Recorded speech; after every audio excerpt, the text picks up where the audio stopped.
Check, 1, 2.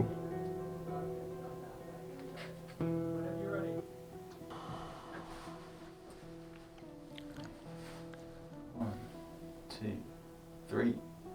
Welcome to Pièce de Résistance, a show about the geopolitical stakes of a world in turmoil.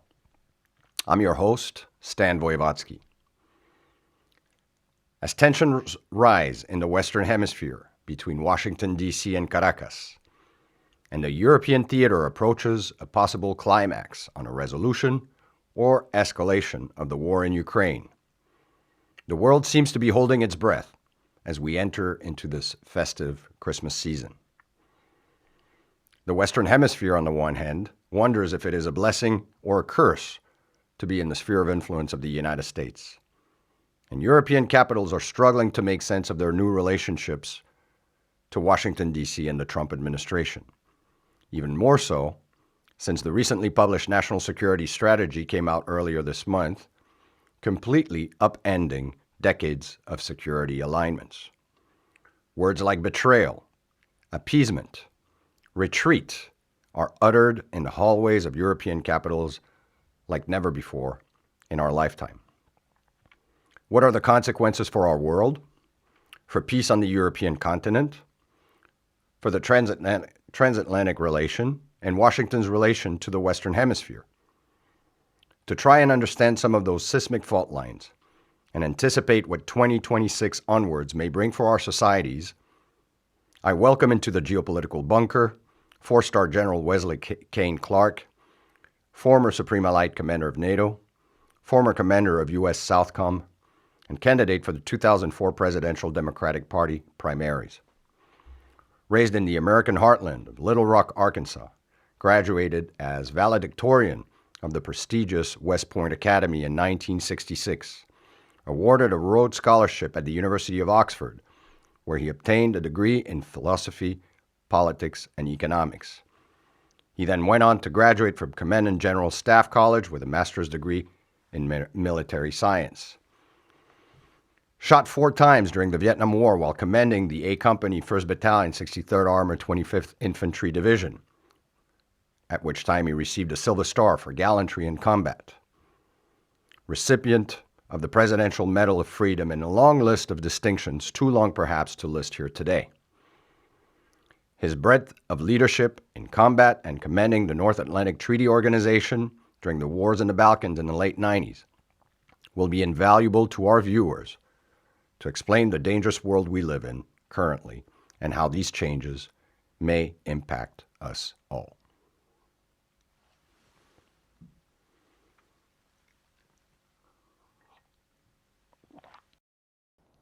General Clark, good morning, and thank you, sir, for joining us in the geopolitical bunker by video conference today.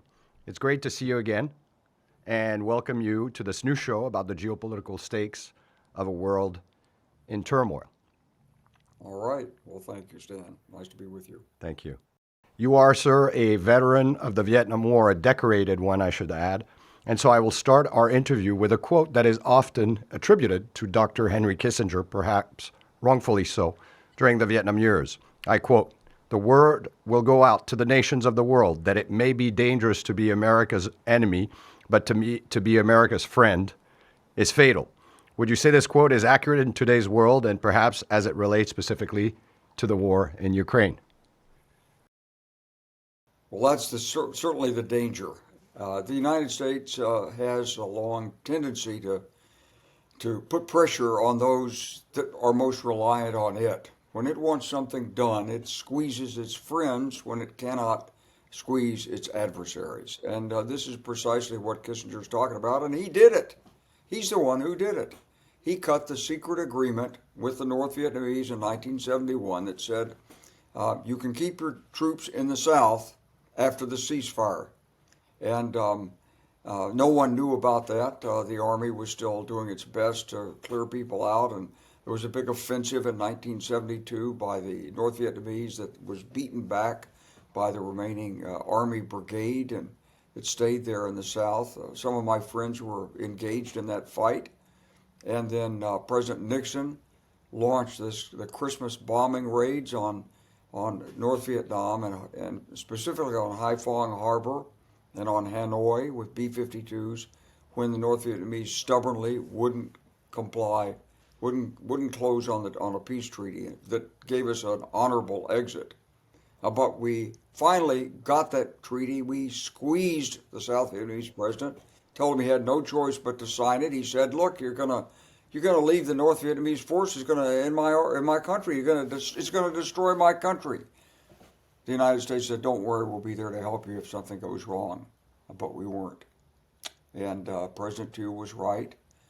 His country was destroyed. Thank you, sir. You commended NATO over the first round of expansion of the alliance, with Poland, Hungary, and the Czech Republic joining between 1997 and 1999. We understand the concerns of former Soviet-occupied Eastern European nations to hedge their security against the resurgence of an expansionist Russia. What was NATO's policy back then towards Ukraine? Was it understood as a red line not to cross, or was Ukraine's accession to NATO already in play? And if not, what might have fundamentally changed and moved the cursor for successive U.S. administrations? It was recognized in the mid-90s that Ukraine was a special case because in 1994 they gave up their nuclear weapons and, under pressure from us, by the way, gave them back to the successor state, which was Russia. And in return, they received a pledge from us, not a legally binding pledge, but a pledge that, and from Russia and the UK, that their borders, their sovereignty would be respected. And it was a pledge that implied that if it wasn't respected, there'd be a military response. It just wasn't legal that way. Like, it wasn't a legal treaty. It was an executive branch agreement. And so when it came time for NATO expansion, we took account of Russia. We actually said, and this is Deputy Secretary of State Strobe Talbot, who said on a couple of occasions that maybe Russia could sometimes at some point become a member of NATO if they were a democracy. They have to meet the standards. We had some special criteria we set up for NATO membership: secure borders, you have to be a democracy, et cetera, et cetera. And so we recognized we needed a special consultative arrangement with Russia. We did the same for Ukraine. Because Ukraine had voted with an overwhelming majority in 1991 to become independent of the Soviet Union and to break away from Russia. So both Ukraine and Russia had special opportunities to participate in consultations with the North Atlantic Council. And this was done at the Defense and state ministerials every year, and at the summit it could be done. But it was mostly at the ministerial level twice a year. I have to thank you. You've actually beat me to my next question, but I'll ask it nonetheless. In 2022, in the first days of the Russian aggression in Ukraine, President Putin gave a televised address and mentioned a conversation he had with President Clinton in 2000, in which he asked the latter if the United States would consider incorporating Russia into NATO now that the Cold War was over. You and I have heard President Clinton in recent discussions about Ukraine say he was the one who asked Putin potentially to join NATO, and in both cases, each said the other ignored the offer. Yet President Clinton spoke of Putin as a cunning leader, but someone who had always kept his word during the years they worked together. I'm not going to ask you who you believe asked whom. I think I know the answer. However, I do want to ask you what Europe would look like today had Russia been allowed to join NATO 25 years ago, and would the risk of conflict on the European continent be heightened or reduced? Well, Stan, it wasn't that Russia wasn't allowed to join NATO. Russia didn't want to join NATO. In November of 1999, when Vladimir Putin was the prime minister, but not yet the president, he attended the inauguration in Ukraine of President Kuchma. And at that meeting, or at that inauguration, he said, "Russia and Ukraine are more than brothers. We are in each other's souls." A week later, a man from Poland came to see me. He was a national security advisor, and he said, "This speech indicates that Vladimir Putin, if he becomes president, he will press for the reacquisition of Ukraine and all of the Warsaw Pact countries under Russian control. He said the Russians are already trying to subvert, and in Poland, they're trying to take over our electricity grid so they can control the country, et cetera, et cetera. I heard all this in November of 1999. And this was after the point at which Putin, as prime minister, had apparently used his intelligence agents to blow up 3 Moscow apartment buildings. It was blamed on the Chechens, but at one point, people became so concerned that they began to search their buildings, and in one building, the residents found explosives. They called the police, and the police said, "Oh my goodness, thank you very much for finding these explosives. It was just a test. It was our explosives, of course, but this was just a civil preparedness test, but thank you very much." And it's like many things that happen. You're not there on the ground with the right authorities. You can't definitively prove who did it, but I think the general consensus is that Putin blamed the Chechens for these blasts in these apartment buildings that killed a number of people in Moscow, and then used that as a pretext to reattack Chechnya, and then use that to show how strong he was and be elected president. He did some cunning maneuvers behind the scenes with Yeltsin. He promised Yeltsin and his family they'd have immunity from any problems they had. There was a lot of friction and allegations of corruption. Putin controlled the KGB. He was running against a man named Yevgeny Primakov, who was also a KGB agent, but an older man. And Primakov had been, he was the foreign minister after he rehabilitated himself in the late 90s. But he was the man who, in the 1960s, actually worked with Yasser Arafat to start the Palestinian terror movement that infected the Middle East. And that was Yevgeny Primakov. So there's a long list of troubled, bad people inside Russia. It wasn't that we prevented Russia from joining NATO. They had no intention of joining NATO. They wanted to work against NATO. Thank you, General. I want to bring up a little bit about the Articles 4 and 5 within the NATO Charter. Article 5 was only invoked once on the heels of 9/11. Article 4, on the other hand, was invoked 9 times, 6 of which were in the last 11 years, 5 times by Turkey, 4 times by Poland, one of those times with a couple of other neighboring countries. When the Nord Stream explosion happened, many capitals in NATO countries and mainstream media either implied or directly accused Russia for being behind such sabotage, with the consequences it had on Germany's economy and on the climate, with these hundreds of thousands of tons of methane spewing into European sky. Why then was Article 4, in your view, not invoked in the immediate aftermath? And if it became clear, as the investigation seems to be pointing, that Ukraine may or may not be behind it, should Ukraine be compelled to pay reparations to Germany, as Russia is being asked to do so with Ukraine and its reconstruction? Well, first of all, I wasn't in a position to really have any insider knowledge on any of this. So as to why Article 4 wasn't invoked, you have to explain what Article 4 is, Stan. That's the right for consultation. So any member nation can ask NATO to have a special session where it can explain what its concerns are. So no, I don't know why it wasn't invoked. And look, we don't know who did it. Some people said Ukraine did it. Some people say other people did it. Some people still say Russia did it. So no, I don't think there need to be any reparations paid for Germany, because I don't think Germany, first of all, it was a mistake to have the Nord Stream pipeline put in the first place. And Nord Stream 2 was a deeper mistake. And let's just go into the details here. Back in 2010, 2011, the United States looked at China, that it was a very rapidly growing country. The Southeast Asia tiger economies were booming. And the United States said, well, In the aftermath of the Great Recession, and look at the struggles going on in Europe, and Europe is under austerity, and China's come out of this recession, they're booming, and wow, we need to focus more on the Pacific and not on Europe.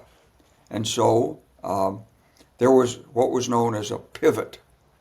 It was announced with some fanfare. It was as though people in the American administration at the time said, hey, we got to do something different. Europe's old. Southeast Asia's new. Let's go to Southeast Asia. And we announced a pivot by telling the world that we were going to put 2,000 U.S. Marines in Australia to guard against China. Now, the distance between their base in Australia and China is several thousand miles. So, and 2,000 Marines against China? Oh, come on, give me a break. What was this about? And so it couldn't have been handled any more clumsily than this. And at the same time, Europe was struggling under austerity. We had tried to persuade the Europeans to really create a central bank when they created the Eurozone and when they went to a common currency. But if you don't have a common fiscal policy that can distribute and so forth, but no, they didn't want to do that. They said the Greeks were corrupt, and if you give money to Greece, blah, blah, blah, blah, blah. And we, at the same time, were dealing with the aftermath of our invasion of Iraq. There were massive dislocations caused by the Arab Spring. The United States was all in favor of the Arab Spring. Oh, let's bring freedom. But when it came to dealing with the consequences, we weren't very helpful to Europe. By 2013, 2014, 2015, we should have invoked NATO to help these European countries deal with massive refugee flows coming across the Mediterranean. And those refugee flows and migrants have had a profound impact on European security, on European politics, and on transatlantic relations. We turned our back on them. We did. And at the same time, President Obama had made a pledge in 2007 in Israel that he wouldn't allow the Iranians to get a nuclear weapon. And so there were secret negotiations that began in 2009, led by Jake Sullivan, with Iran to try to establish a reason, a way to prevent Iran from getting a nuclear weapon. And the United States decided in its wisdom, as it always does, can't we, Russia's a big country, can't we work with Russia? We all love Dostoevsky. We've all read about, Dostoevsky. We know Russian movies, that Tchaikovsky is wonderful, blah, blah, blah, blah. And it's so romantic. It's snowy, it's dark, they're on sleds, the taiga. It's so romantic, and it would be wonderful. Two big countries, both nuclear powers. I'm sure we can get along. This was done by Clinton with Yeltsin. It was done by Bush, George W. Bush, who said he could see into Putin's soul. It was tried again in a reset that was improperly labeled by the first Obama administration. And here we were, worried about the Middle East, bringing in Vladimir Putin and Russia into the Middle East.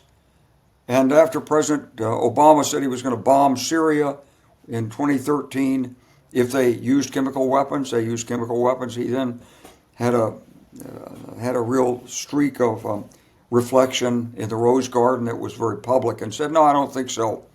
And Putin stepped up and said, we'll take care of that chemical stuff. And of course, we're going to have to come back in with our forces and everything. But, we can work with the Americans.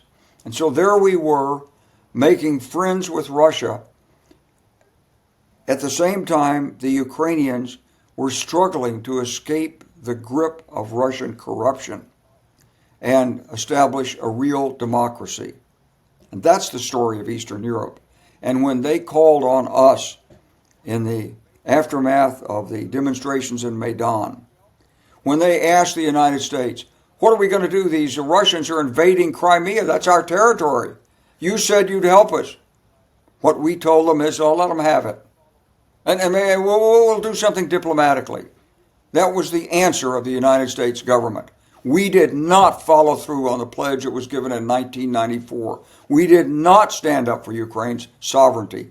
Instead, we shoved them under the bus. We said, don't worry about it.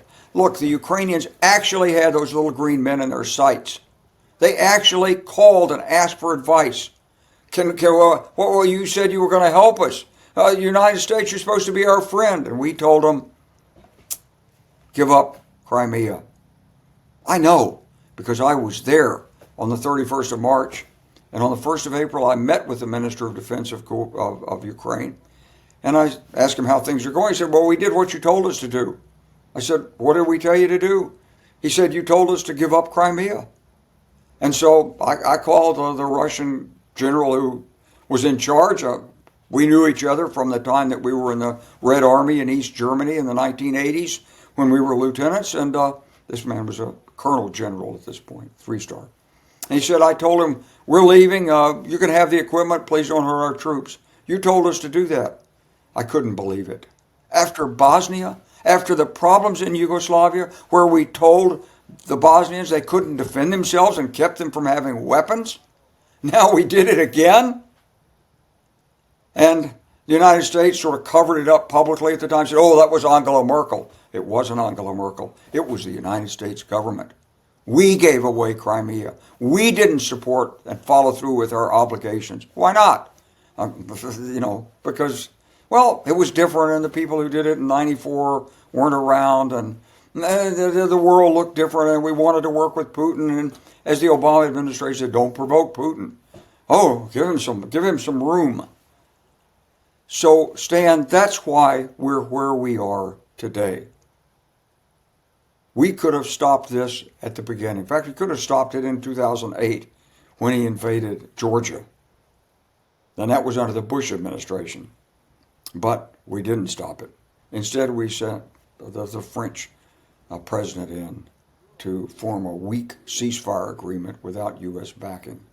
We keep turning away from Europe, and yet Europe is the greatest investor in the United States. Collectively, Europe is the greatest trading partner collectively, bigger than Mexico, bigger than Canada, bigger than China. Europe, 500 and some odd million people. And we've turned our back on them. When we could have helped them out during the austerity period, when we could have really leaned on them and said, you must not do austerity. We know from experience that in an economic crisis, you must spend your way out of it, not cut expenses. That goes back to the Depression in the United States. But Germany, of course, and the German economists and the German businessmen, they didn't live through the Depression. That was the period in which they turned to Adolf Hitler. And so Germany was rearming during this period that the United States was struggling with its depression. We learned the lessons. The Germans hadn't learned those lessons. And so for political reasons in Germany and for ways that we just said, look, it's too complicated, and let them figure it out for themselves.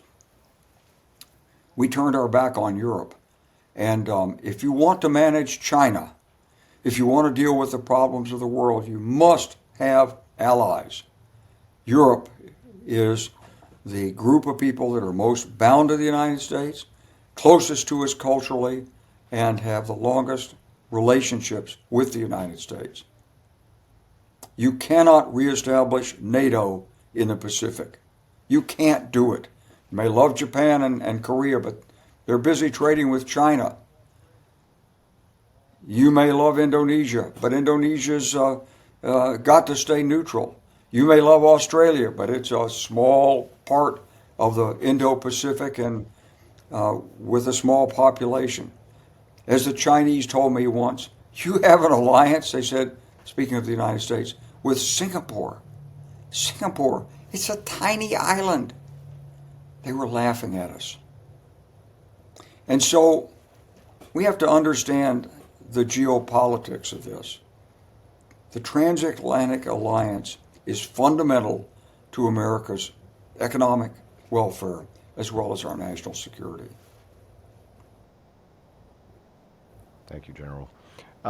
You spoke of the numerous attempts by successive U.S. administration to engage with Russia on a number of topics. I want to maybe press the issue a little more. In 1931, Mahatma Gandhi famously said, quote, "The best way of arriving at the solution to any problem is for the protagonists of rival views to meet one another and talk things out with sincerity and candor," end quote.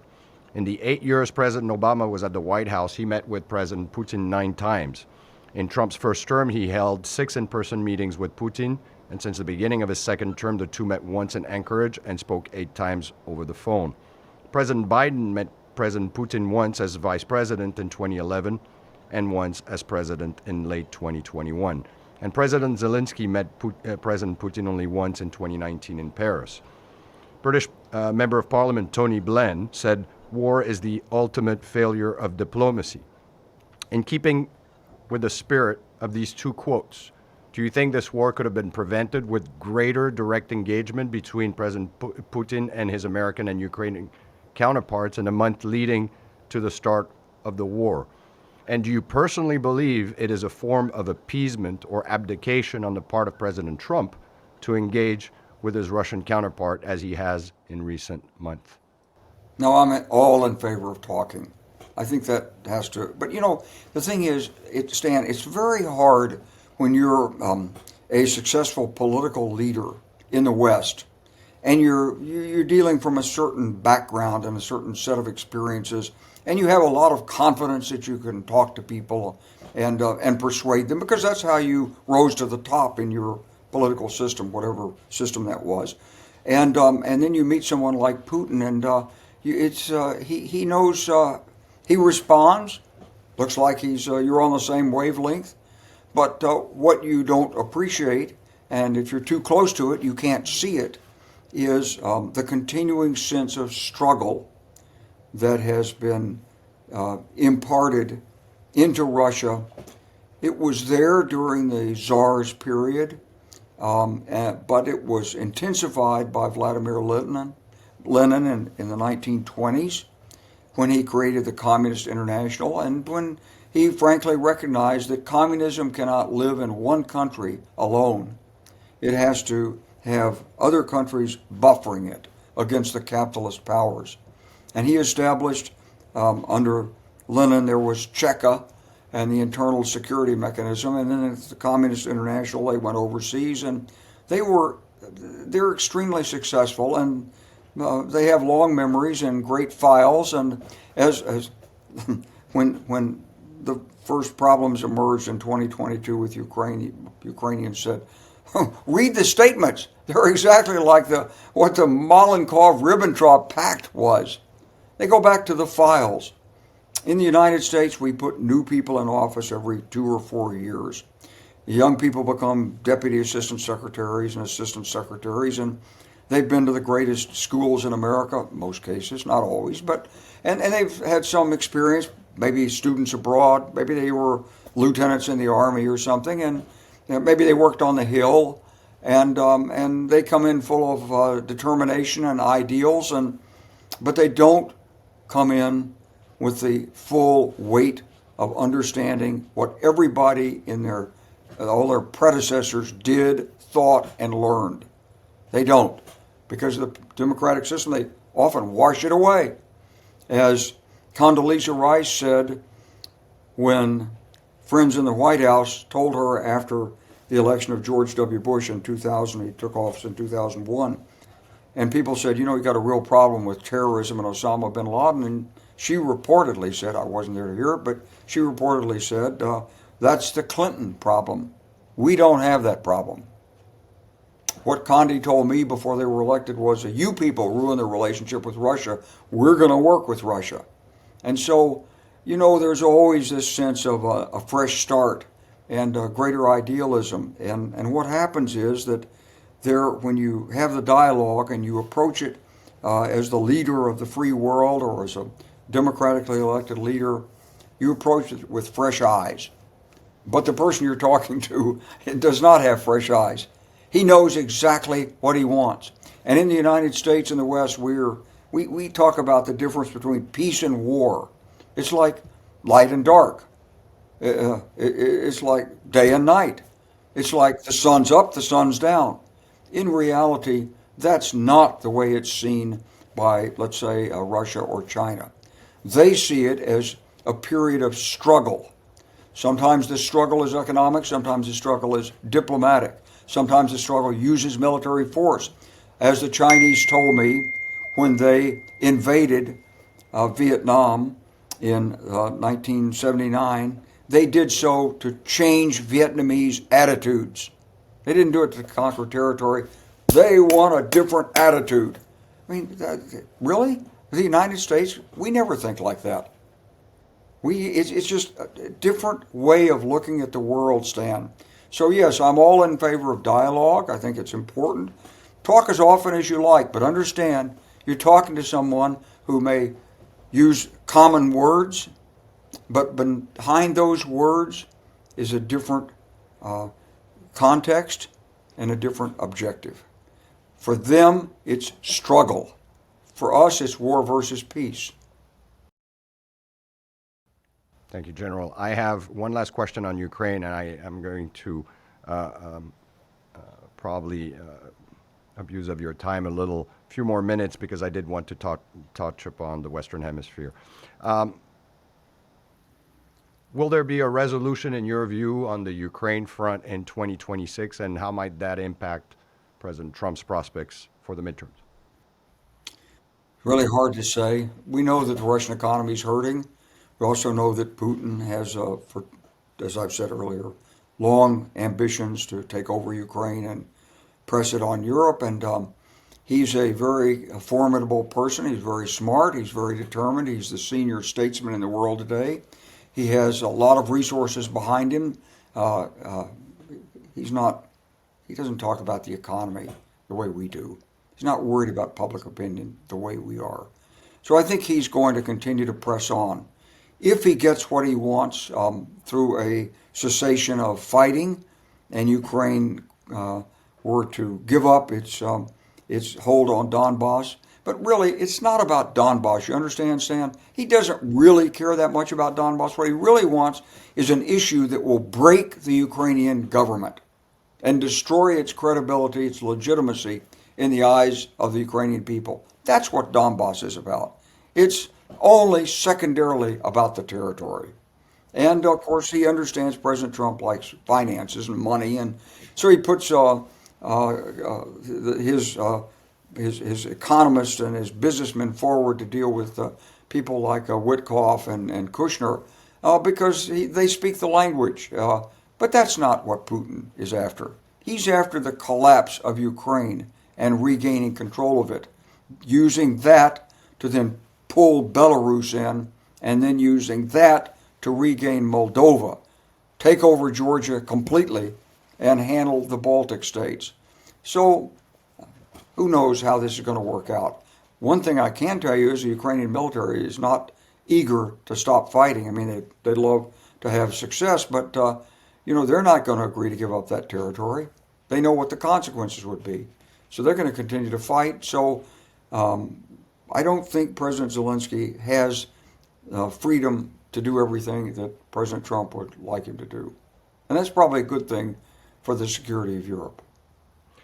Moving quickly to the Western Hemisphere, as the national security strategy indicates a pivot to South America and the Western Hemisphere to secure its immediate sphere of influence, we see several South American countries moving back to the conservative pendulum. In Argentina, in Chile, in Honduras, El Salvador has become a staunch ally and a new strategic partner to the Trump administration under President Bukele.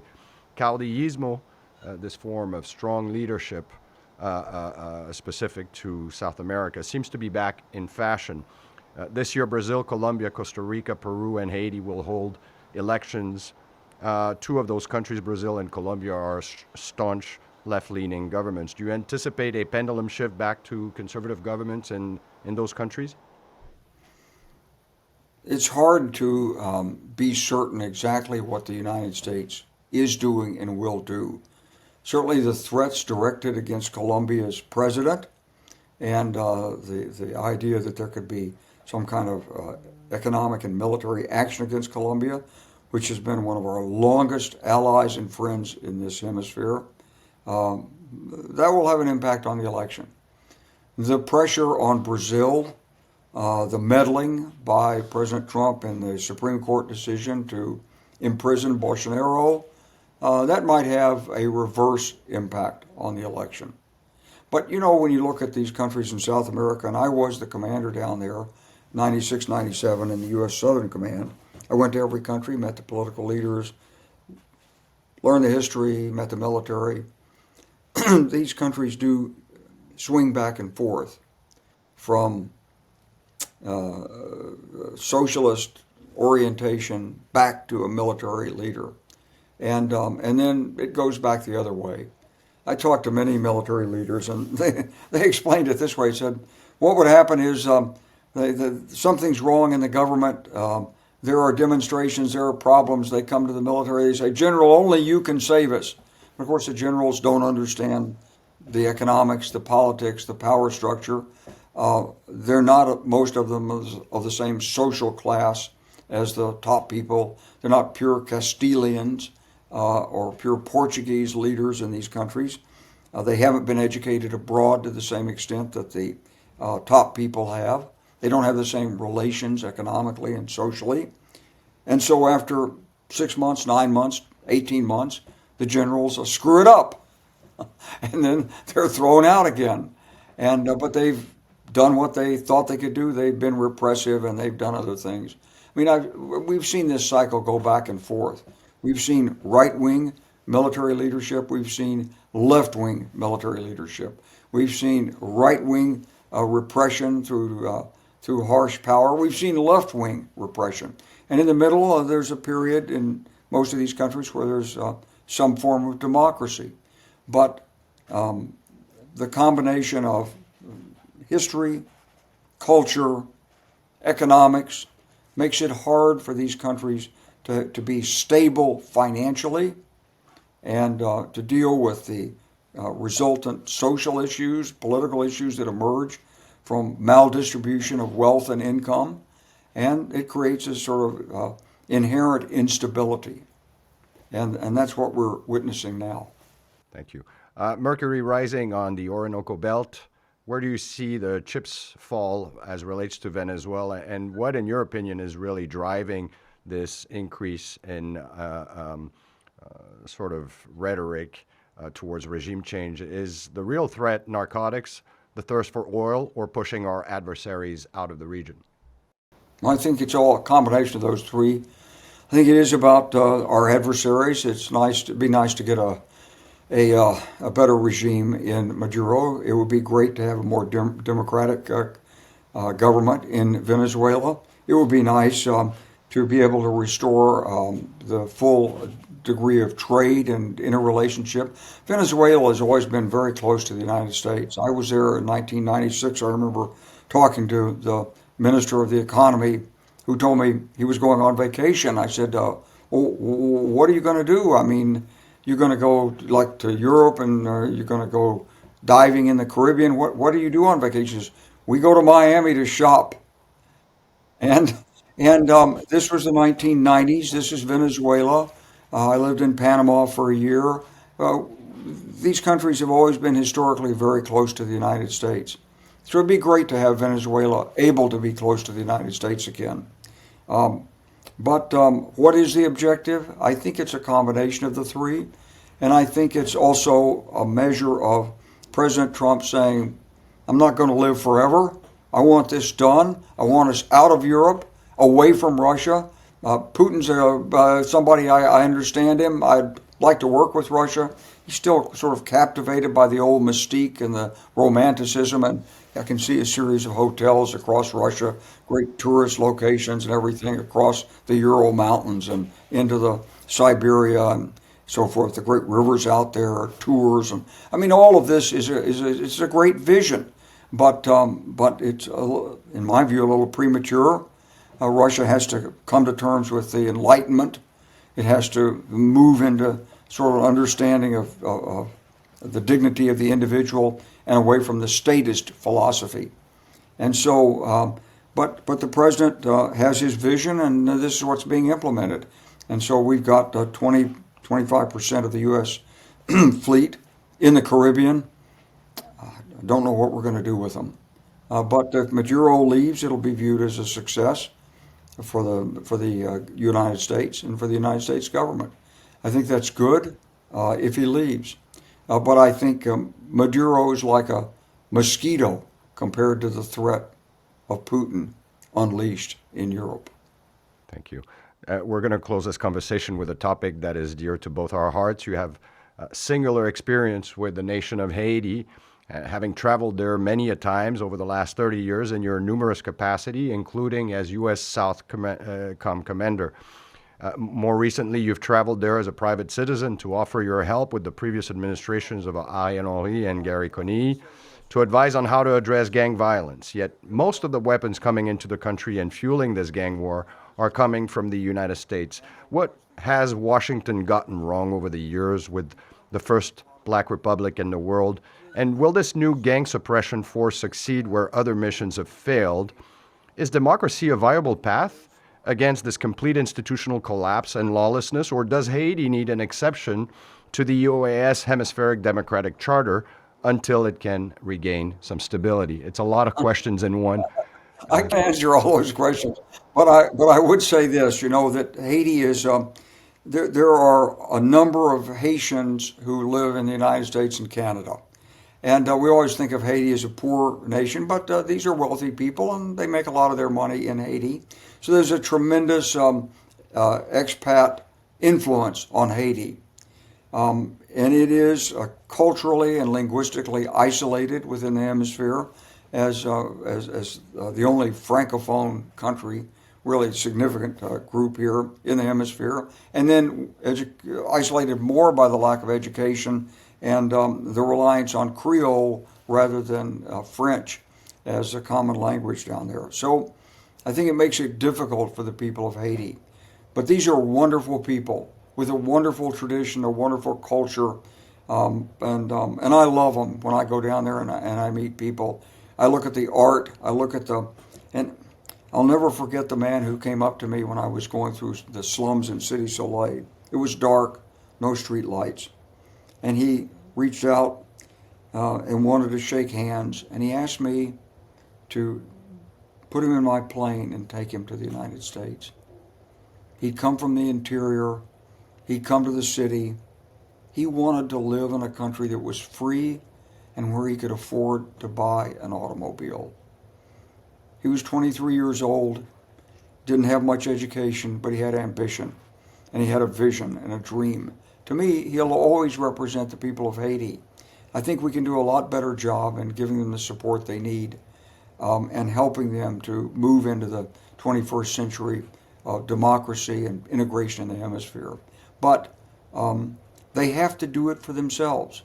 We have to provide the resources, maybe some ideas, but there are plenty of Haitian Americans and Haitian Canadians who can go back and help lead that country if they will, and I hope they will. Thank you so much, General. This concludes our program today. I want to thank you again for having shared your wisdom and statesmanship, your breadth of experience with our viewers today as we try to make sense of the world around us. We hope to welcome you again very soon in our geopolitical bunker for another episode of Pièce de Résistance, and I wish you happy holidays to you, to your family, and to all our viewers wherever they may be watching. Thank you, Stan. Good to be with you. Pleasure.